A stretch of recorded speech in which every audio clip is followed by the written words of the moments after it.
Have you ever stood on the edge of change, ready to take the leap, yet somehow frozen? Maybe you've dreamed of starting a new job, moving to a different city, or simply becoming a different version of yourself. And just as you begin to imagine the possibilities, that familiar voice creeps in. I'm not good enough. I'll mess it up. People like me don't succeed. It's easy to assume that it's the world that's in our way, that circumstances aren't right, or that timing is never on our side. But what if it's not the world that's holding us back? What if the real weight pressing us down is something less visible, our own fear? Or even deeper than that, the quiet remnants of old memories we've never quite made peace with? The kind that no one sees, but that subtly shapes our every decision. The truth is, many of us aren't just scared of failing, we're scared of repeating a story we've been trying to forget.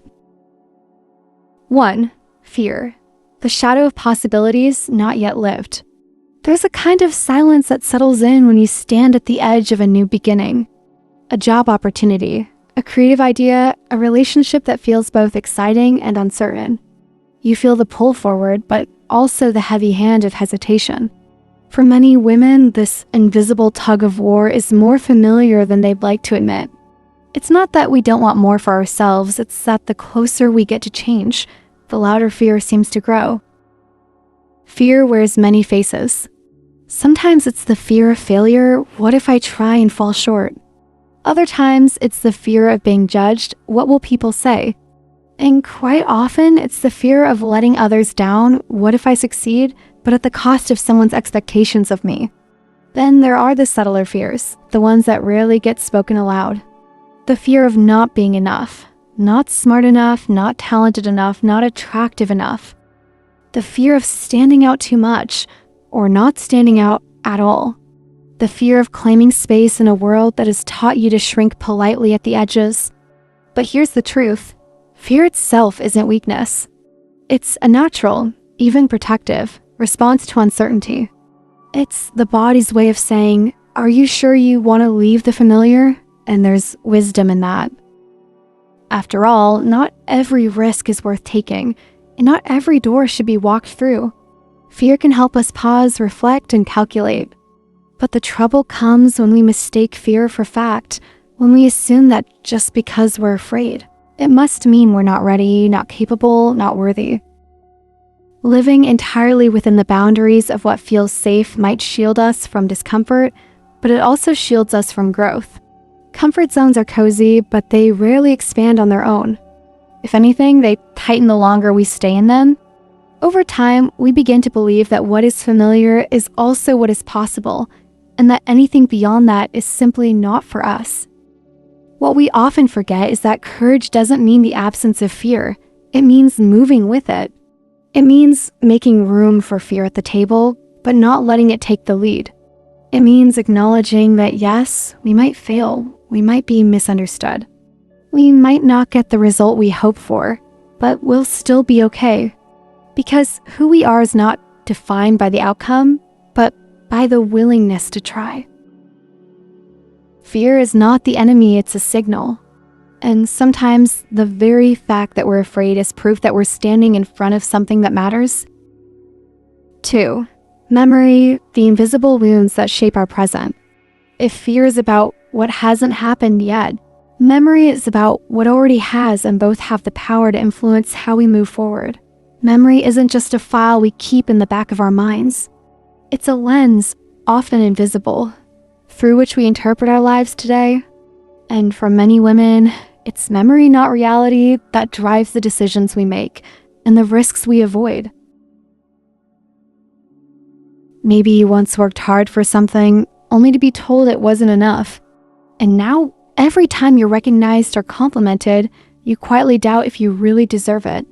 Maybe you opened your heart to someone, showed up fully and honestly, only to be met with silence or indifference. And now, even when someone shows you care, you brace for the moment they'll change their mind. Or maybe you once shared a dream, a goal, a vision for your future, and someone rolled their eyes, questioned your ambition, or gently suggested you stay realistic. And since then, you've kept your dreams small, manageable, and quiet. These experiences might seem minor in isolation, But over time, they create a pattern, a story. A narrative that says, it's safer not to hope too much. Better not to try than to be disappointed. Or, if I expect less, I won't be hurt. These stories don't come from malice. They're born out of pain unspoken, unresolved, and often unnoticed. They form emotional reflexes that kick in without us realizing. And while memory itself isn't harmful, memories that haven't been fully understood or healed can act like anchors, weighing us down in moments when we most need to fly. It's important to clarify, memory isn't the villain here. In fact, memory is what helps us learn, grow, and protect ourselves. But when memory goes unquestioned, when we live our present based solely on what happened in our past, we rob ourselves of the chance to experience something new. You are not the same person you were 5 years ago, or even 5 months ago. You are growing, evolving, and learning every day. But if your choices are still being shaped by old wounds, then those wounds are still in control. Healing doesn't mean forgetting. It doesn't mean pretending things didn't hurt.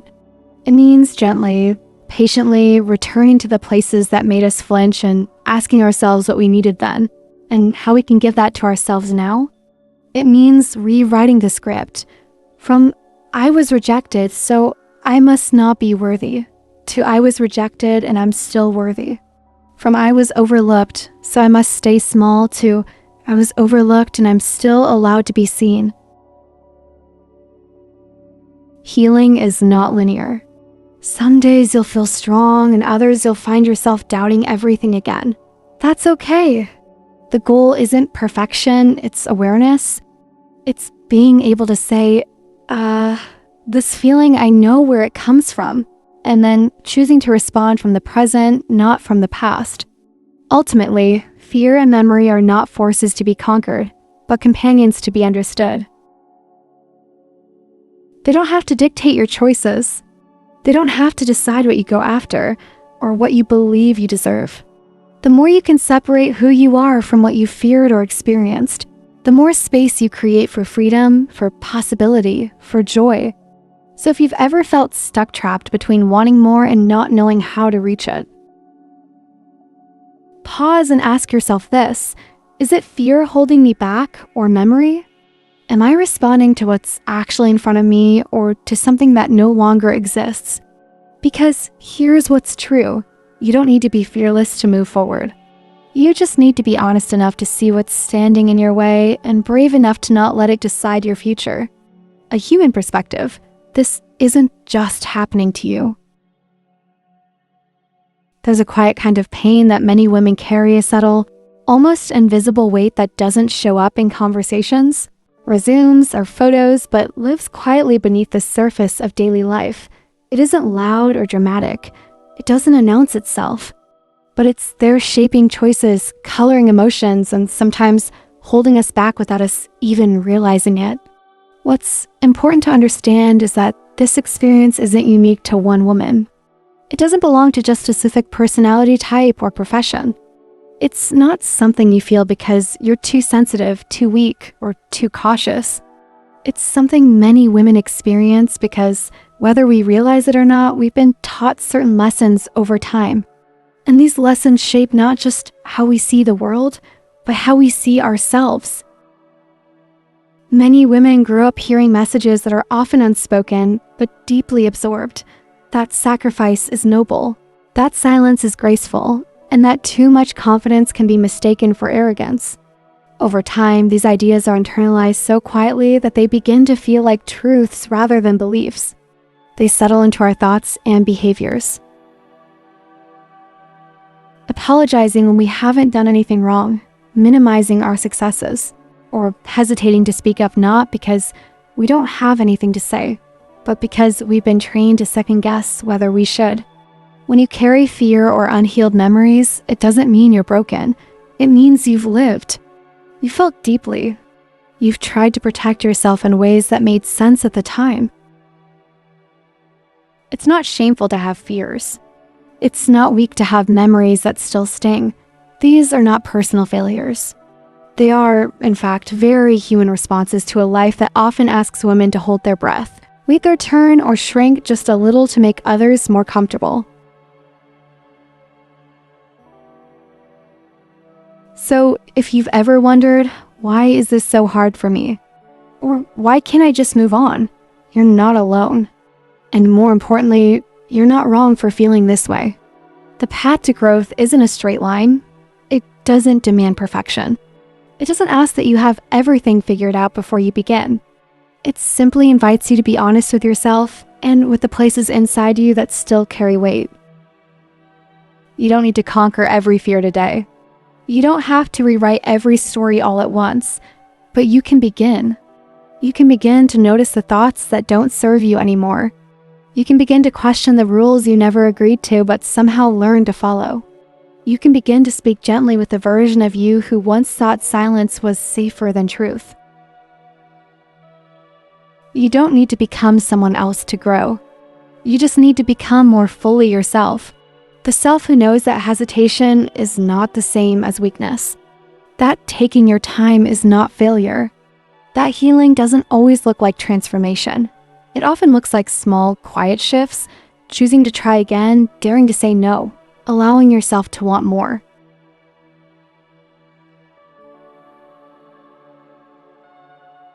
The truth is, you're not behind. You're not too late. You're not the only one carrying these questions. There is strength in this journey, even when it feels fragile. There is beauty in learning to sit with your past, not to relive it, but to understand it, and to slowly let go of the pieces that no longer reflect who you are. You don't need to have all the answers, but you can start asking better questions. You can learn to hear your own voice beneath the noise. And perhaps most importantly, you can learn to trust that your pace, your timing, and your process are valid. You are not alone in this. And maybe that's the most human thing of all, not needing to walk faster. Just needing to know that even when the road feels uncertain, your steps are still worth it. A path forward.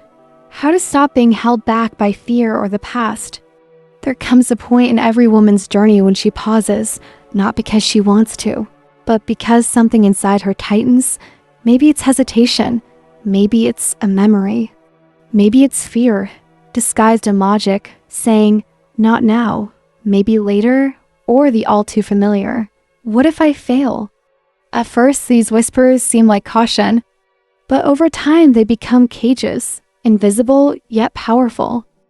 If you've ever found yourself wondering why you're stuck, why change feels just beyond your reach, or why every step forward feels like dragging your feet through thick mud, you're not alone, and more importantly, you're not broken. But you do owe it to yourself to ask a few honest questions, not to blame yourself, but to understand what's really going on beneath the surface. One of the most powerful questions you can ask yourself is, what am I afraid of truly? Not just the surface level fear of making a mistake or being judged, but the root. Are you afraid of failing or of what failing might say about you? Are you afraid of being seen or of being seen and not being enough?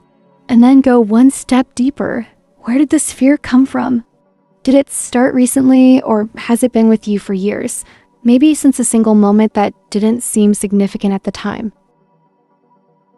Sometimes, what holds us back today isn't the situation in front of us.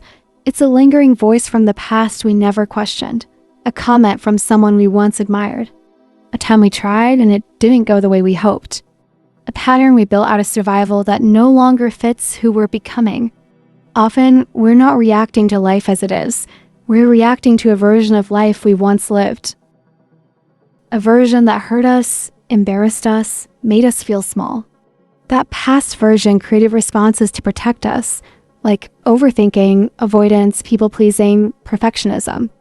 And while those responses may have served us once, the truth is, they may now be the very habits standing in our way. So ask yourself this, am I living my own life? Or am I still reacting to a version of my past that I never questioned? The next step is perhaps the hardest, accepting that you don't have to navigate this alone. We live in a world that often praises self-sufficiency and stoicism, especially in women. We're encouraged to be strong, to carry on, to get over it quietly. But real healing isn't always loud. It's not always about shouting your pain into the world. Sometimes it begins with a quiet conversation with someone who listens without trying to fix you. A trusted friend, a therapist, a counselor, or even a book that mirrors your feelings and offers language for emotions you haven't fully named yet. You don't need to have the right words. You don't need to explain everything perfectly. What you need is a space to be seen, to be heard, and most of all, to be believed. Because when someone simply listens, a strange thing happens. Your pain begins to loosen its grip. It stops being the center of everything. It becomes just one part of the story, not the whole. And healing doesn't demand giant leaps. Sometimes it's as simple as choosing to try, instead of demanding that you succeed. Trying is not failure. It is courage in motion. You don't need a flawless plan. You don't need to be fearless. You don't even need to be ready. You just need to be willing. Willing to take one step, however small. Willing to say, this is where I am today, and that's okay. Willing to let go of the idea that strength means doing it all without help, or without feeling afraid. In fact, real strength looks a lot like gentleness. It looks like allowing yourself to stumble without shame. It looks like forgiving yourself for the time you lost to hesitation. It looks like choosing to speak to yourself with kindness, even when you're tempted to be harsh. It's choosing to trust your inner voice, not the one that criticizes, but the one that softly says, you deserve more. Every step, no matter how small, is worth it. Every effort, no matter how uncertain, is valid. You don't have to prove yourself through pain or productivity. You only need to stay connected to your truth. The one that says you are not your fears. You are not your past. You are the one who made it through, and the one who still gets to decide what comes next. Sometimes progress is invisible to the outside world. Sometimes it looks like getting out of bed when your mind tells you not to. Sometimes it looks like sending the message, scheduling the appointment, reading that one chapter, or saying no when your old self would have said yes. And sometimes it's simply breathing through the moment and not running away. You don't have to wait until you feel strong enough to begin. The truth is, strength often arrives after the action, not before. You become stronger as you move, not by waiting to move. And you don't have to heal everything right now. There is no prize for finishing first. There is no gold medal for caring the most without ever asking for support. What you can do is start listening, not just to your fears, but also to your hopes. Not just to your pain, but also to your longing. Underneath the hesitation, there's still a dream. A desire to grow, to be seen, to live more freely. That desire is your compass. Follow it, even if only for a few minutes each day. You don't need to transform overnight, but you can begin to understand. You can begin to be honest with yourself. You can begin to loosen the grip of old memories and limiting beliefs, not by forcing them away, but by gently recognizing they are no longer your truth. You are allowed to evolve. You are allowed to change. And most of all, you are allowed to begin again, as many times as it takes. The silent courage you carry. There is a quiet kind of courage that often goes unnoticed. The kind that doesn't announce itself, doesn't demand applause, and doesn't come with a dramatic transformation. It's the courage of turning inward, of pausing long enough to ask yourself, what am I really carrying? Of facing thoughts you've spent years outrunning. Of gently peeling back layers of habit, defense, and doubt, not to fix yourself, but simply to understand. If you've ever taken the time to reflect on your own patterns, to question whether a belief still serves you, or to wonder whether the way you're living is really your choice, you've already done something remarkably brave. It's easy to keep going on autopilot. It's much harder to stop, to feel, and to listen. And yet, that's where real transformation begins, not in the loud moments of change, but in the quiet decision to face yourself honestly. Many of us grow up believing that our fears are facts. That if we're hesitant, uncertain, or overwhelmed, it must mean we're weak. But fear isn't a flaw. It's often the echo of an old experience, still lingering in a present that no longer matches it. What holds us back, more than fate or external circumstance, is often the unchallenged belief that we're still the same person who once felt small, and we're not. You're not who you were 5 years ago, or 5 months ago, or even 5 days ago. Every time you choose to pause instead of panic, to reflect instead of react, to stay instead of run, you're evolving. Healing isn't about forgetting what happened. It's about remembering without being consumed. It's about learning how to coexist with your past without letting it dictate your future. And most of all, it's about realizing that the person you are today is not broken. She is becoming. You don't have to scream to be strong. You don't have to force change to be worthy. Sometimes the most powerful thing you can do is approach your wounds with softness, to say, I see you. I know why you're here, but I am choosing something new. This isn't about erasing pain, it's about no longer letting it define you. Growth doesn't always look like a battle. Sometimes it looks like acceptance, like rest, like breathing, like allowing yourself to be human without shame. The next time you doubt yourself, remember, you don't need to do everything at once. You just need to keep coming home to yourself, gently, honestly, again and again.